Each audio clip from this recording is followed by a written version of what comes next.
大家好，我是丽姐，欢迎大家来听相亲故事，感谢大家的订阅。今天要跟大家分享的故事，说起来真是让人感慨万千。这是一个关于大陆与台湾跨海相恋的故事，也是一个打破偏见、认清真爱的故事。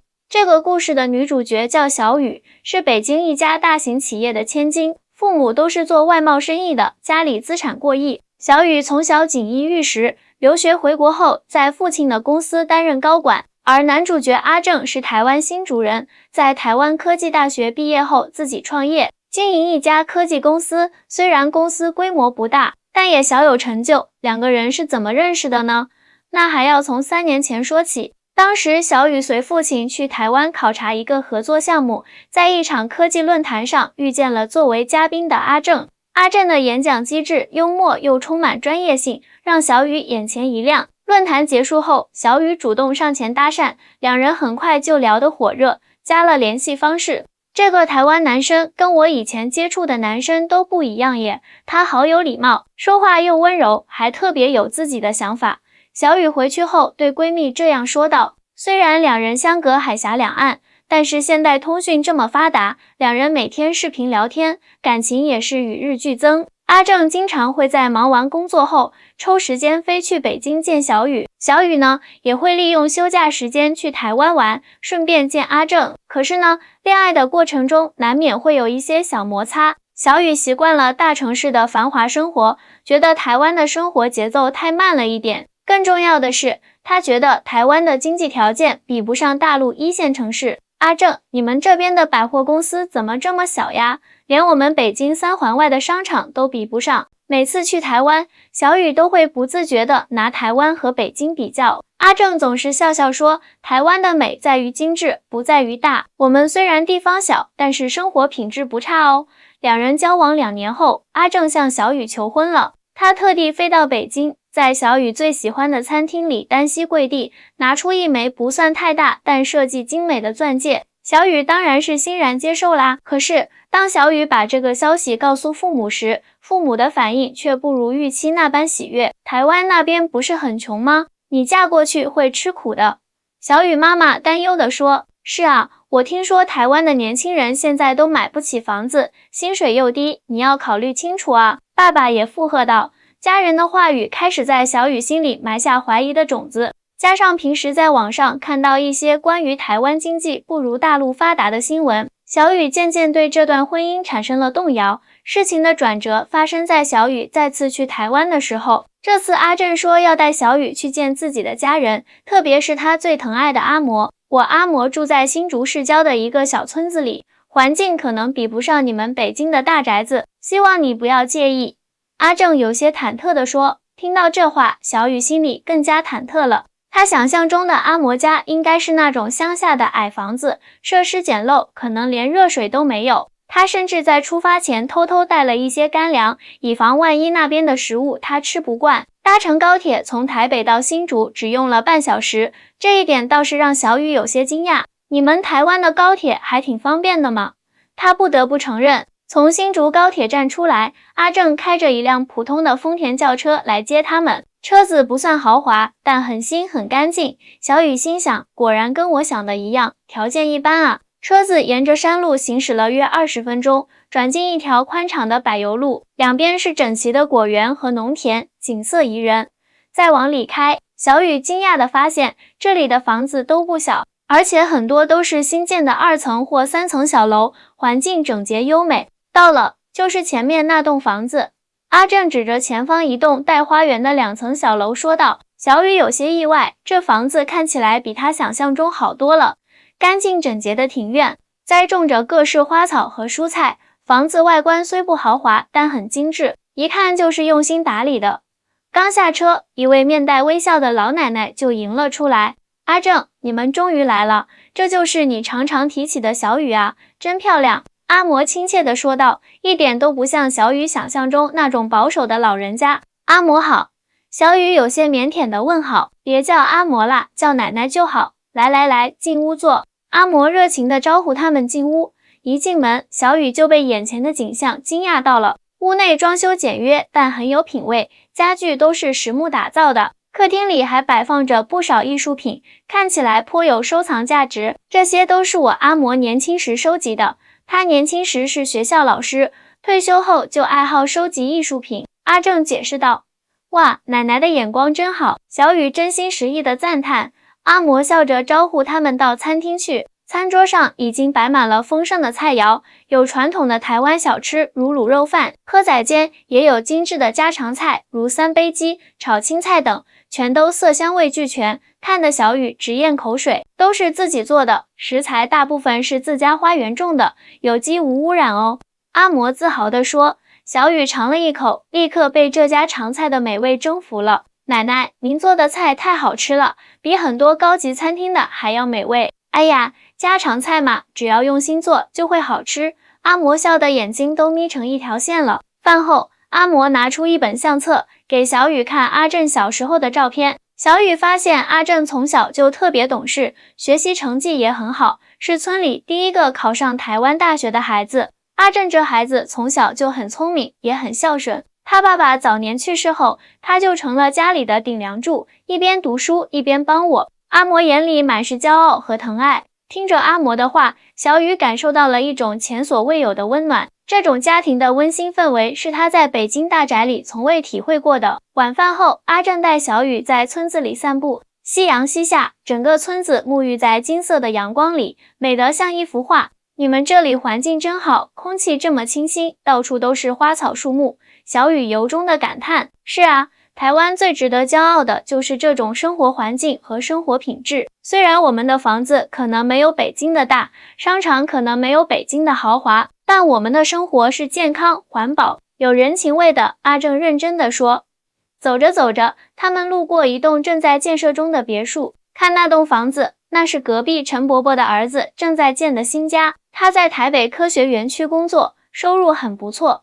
阿正指着那栋漂亮的3层小楼说道。小雨观察着周围的环境，发现这个所谓的乡下居然有着完善的基础设施，宽敞干净的道路，规范的垃圾分类设施，完善的自行车道，甚至还有社区图书馆和老人活动中心。我们台湾可能没有超大型的建筑，但是我们追求的是精致的生活品质。像这个村子里，几乎家家户户都有自己的小院子，种花种菜，空气好，吃的东西健康，邻里关系也融洽。阿正自豪地解释。回到阿嬷家，夜已深了，阿嬷早已准备好了客房，里面摆设简单但很温馨，床铺柔软舒适，还放着新鲜的花朵。小雨啊，明天早上想吃什么？阿嬷给你准备。老人家关切地问道。都行，奶奶，您做的我都爱吃。小雨真心地回答。夜里，小雨躺在床上，思绪万千。他开始反思自己对台湾的偏见。以前他总觉得台湾比不上大陆发达，但今天的所见所闻却给他上了生动的一课。虽然台湾没有北京那么多的高楼大厦，但人们的生活品质、文化素养和社会和谐程度却是他在北京感受不到的。第二天一早，香气就把小雨从睡梦中唤醒。他起床后发现阿嬷已经做好了丰盛的早餐，古早味蛋饼、手工豆浆、新鲜水果，还有阿嬷自制的麦片。奶奶，您太厉害了，这早餐比5星级酒店的还丰盛。小雨惊叹道。哎呀，这有什么？我们台湾人重视早餐，一天的精神都靠这一顿呢。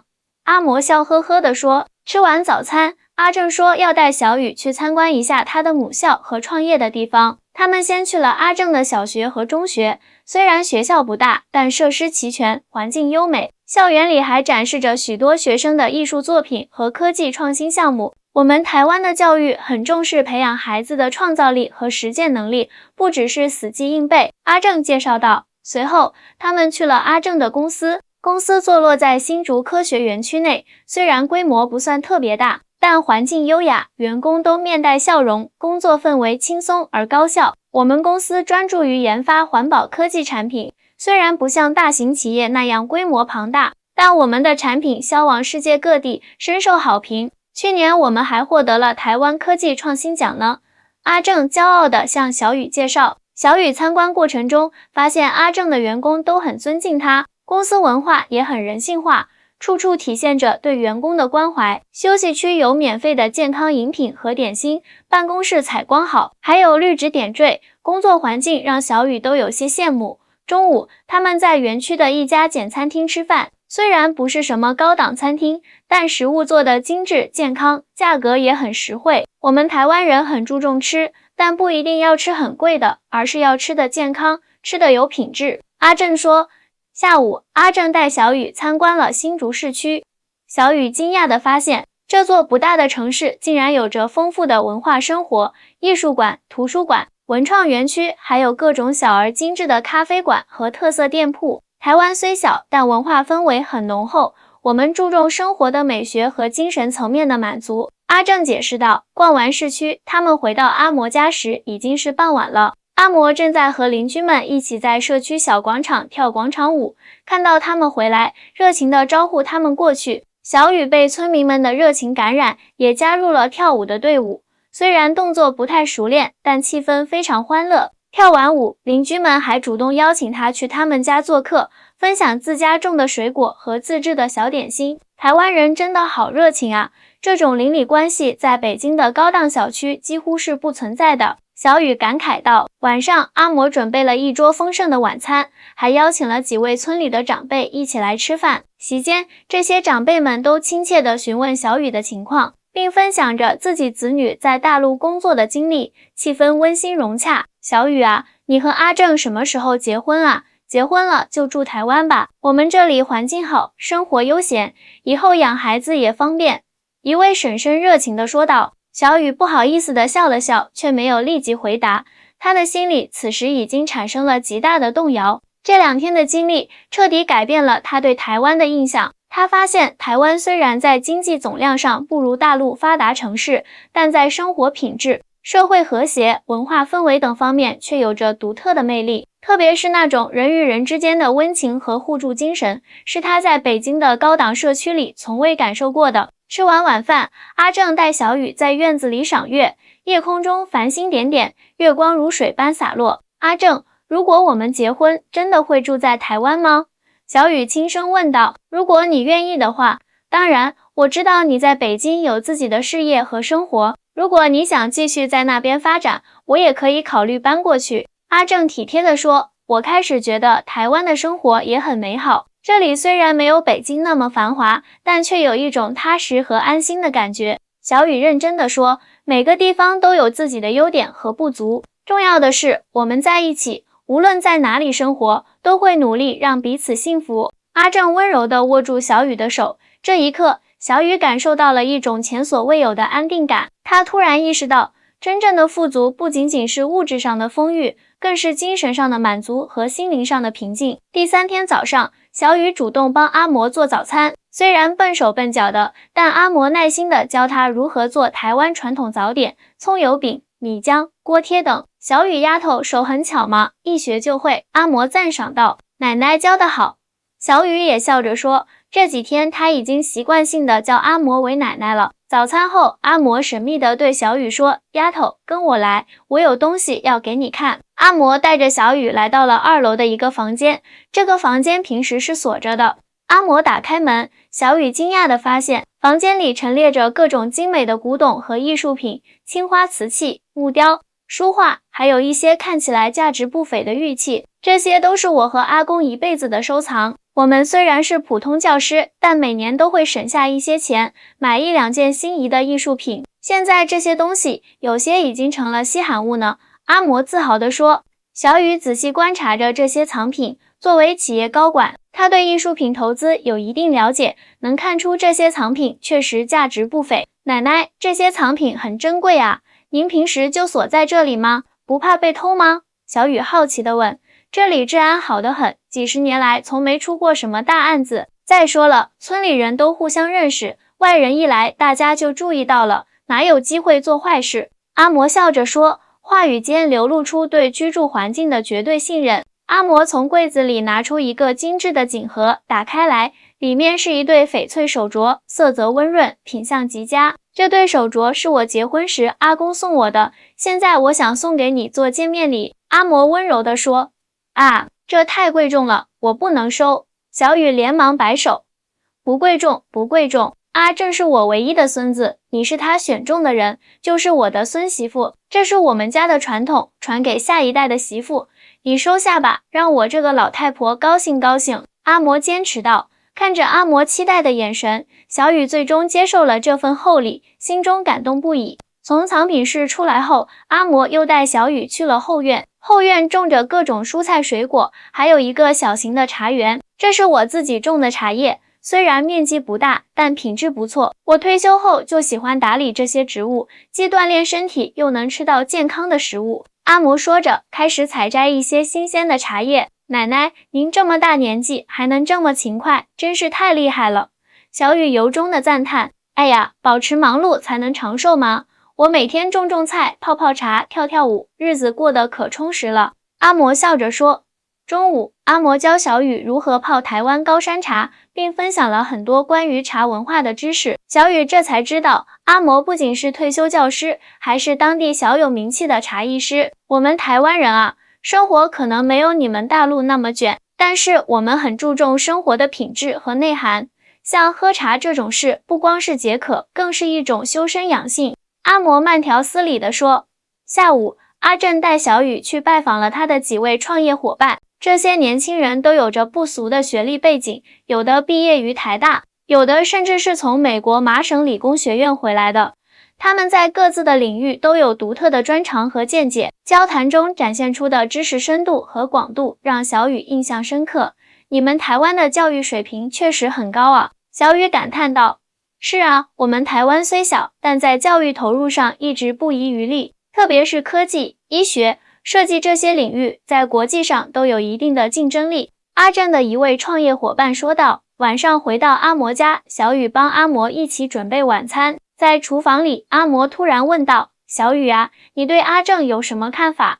实话实说就好。阿正很优秀，他有责任心，有上进心，对家人朋友都很好，而且他很有智慧，不像有些男生那么浮躁。小雨真诚地回答。那你觉得台湾怎么样？阿嬷又问。说实话，我以前有些误解，我以为台湾比不上大陆发达，人们生活水平不高，但这几天的所见所闻让我改变了看法。小雨坦率地说，我发现台湾的生活品质其实很高，人们更注重精神层面的满足，社会氛围也很温馨和谐，这是我在北京感受不到的。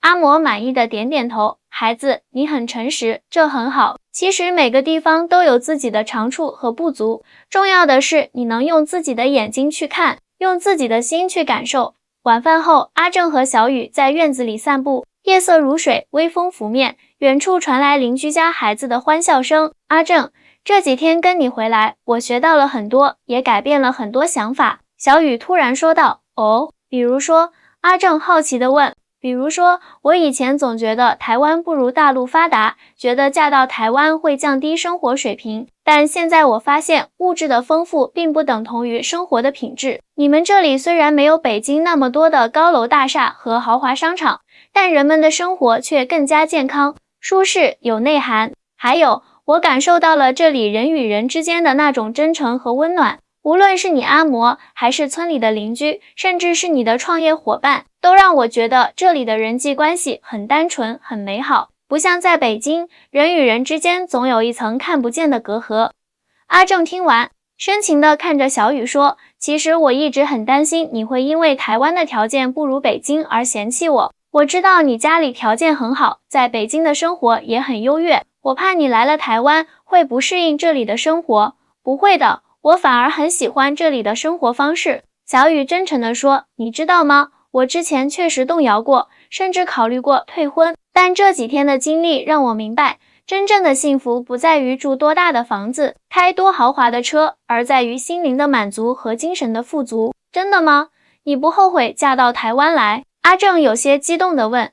不后悔，我反而更加坚定了。小雨坚定地说，只要和你在一起，无论在哪里，我都会很幸福。而且我觉得台湾是个适合生活、适合养孩子的地方。听到这话，阿正激动地抱住了小雨，谢谢你的理解和支持，我保证会努力工作，给你创造更好的生活条件。我也会努力适应这里的生活，学习台湾的文化和习俗。我相信我们会有一个美好的未来。